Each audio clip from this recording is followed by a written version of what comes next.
ফারাক্কার বেনিয়া গ্রামে তৃণমূলের কর্মী ও যোগদান সভা। আমিরুল ইসলামের সমর্থনে জোরদার প্রচার। আসন্ন বিধানসভা নির্বাচনকে সামনে রেখে মুর্শিদাবাদের ফারাক্কা বিধানসভা এলাকায় রাজনৈতিক তৎপরতা ক্রমশই তীব্র হয়ে উঠছে।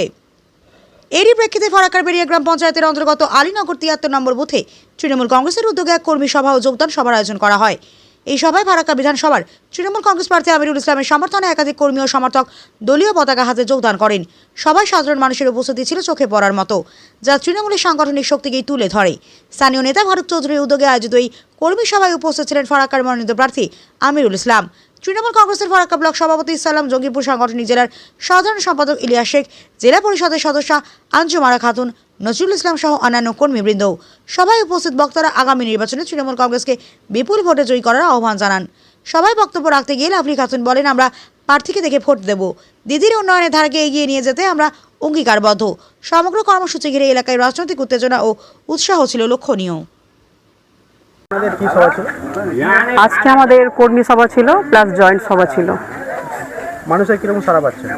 মানুষের তো খুব সাড়া ভালো, কারণ আমাদের মহিলাদের তো অত্যন্ত খুশি ওরা, কারণ হচ্ছে যে মহিলারা এত কিছু পাচ্ছে, লক্ষ্মী ভাণ্ডার থেকে শুরু করে স্বাস্থ্যসাথী, যুবসাথী যে ছেলেরা পাচ্ছে, আর মহিলারা তো অতিরিক্ত খুশি যেহেতু আমরা পাচ্ছি। আমরা দিদি যখন পাচ্ছি তো আমরা দিদিকে ভোটটা দিব, কারণ হচ্ছে আমাদের মুখ্যমন্ত্রী মামাটির মানুষ মমতা বন্দ্যোপাধ্যায়কে মহিলাদের ভোটটা বেশি পাওয়া যাবে। আর বিজেপির একটা ষড়যন্ত্র করেছে যে মহিলাদের অনেকটা ভোট কাটা হয়েছে এ কারণে যে যাতে মহিলাদের ভোটে তো আমাদের মমতা ব্যানার্জি এগিয়ে, বিজেপি মহিলাদেরই ভোট কাটা হয়েছে যাতে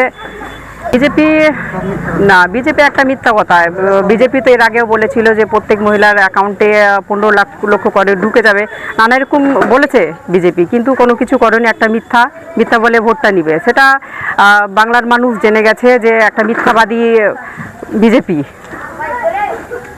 না, এটা তো এদের একটা দেখেন, কংগ্রেসরা বলছে যে একটা বহিরাগত প্রার্থীকে কেন ভোট দিব, কারণ হচ্ছে যে বহিরাগত প্রার্থী বলে কিছু না, দিদি বলেছে যে একটা ওটা আমি যাকে সমর্থন করব তাকে মেনে নিতে হবে, কারণ একটা দিদি হচ্ছেন প্রার্থী, আমরা ওনাকে ভোট দেখে ভোটটা দিব, ঠিক আছে। তো এটা ওদের এখন বলছে যে বহিরাগত প্রার্থী, তো ঈশা খান চৌধুরী একটা মালদা এসে যখন ভোট নিয়ে যেতে পারে তখন তো ও তো 5 বছরের জন্য ঘুমিয়ে যায়, কই ফারাক্কার এসে তো কোনো উন্নতি করে না, কোনোদিন দেখতেও আসে না।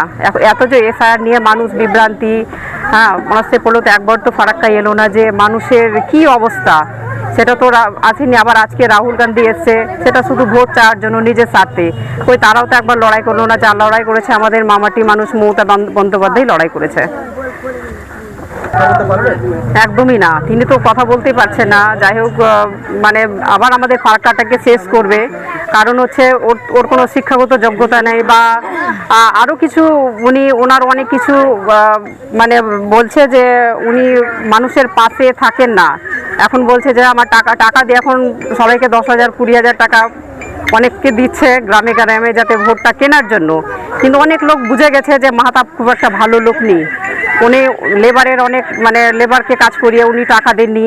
এর আগে একটা লকডাউন হয়েছিল, তখন 3 বাংলার লোককে কিছু চাল দিয়েছিল, উনারই ঘোলাকান্দি থেকে রিলেটিভ, তিনি তার বাড়ি গিয়েছিলেন যে আমাকে কিছু সহযোগিতা করেন, গরিব ছিল তো তাকে কিন্তু কোনো সহযোগিতা করেনি, বলেছিল যে আমি তো আমার গ্রামকে দিচ্ছি, তো সেই গরিব লোককে 5 কিলো চাল দিয়েও তাকে একটু বুঝিয়ে দিতে পারতো।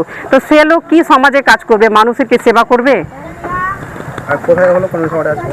আজকে হচ্ছে আলীনগর গ্রামে 73 বুথ নাম্বার। আমার নাম হচ্ছে লাভলি। আজকে আমি ফারাক্কা ব্লক তৃণমূল কংগ্রেসে জয়েন করলাম। মামাটি মানুষ মমতা ব্যানার্জির উন্নয়নের ধারাকে অব্যাহত রাখার জন্য আজকে আমি এই পার্টিতে জয়েন করলাম। বিগত দলে আমি কংগ্রেস পার্টিতে করছিলাম, কিন্তু যাই হোক আবার আমি যেহেতু দীর্ঘদিন তৃণমূলে ছিলাম, তারপরে আবার কংগ্রেসে জয়েন করেছিলাম। কংগ্রেসের থেকে দেখলাম যে আমাদের উন্নয়নমূলক কিছু হবে না, সেই জন্য আমি আবার আমাদের পুরাতন জায়গায় ফিরে আসলাম। আর ভাবনা চিন্তা করলাম যে আমাদের যে সব উন্নয়নমূলক কাজ হবে কংগ্রেস তো করতে পারবে না, যা করবে তৃণমূল।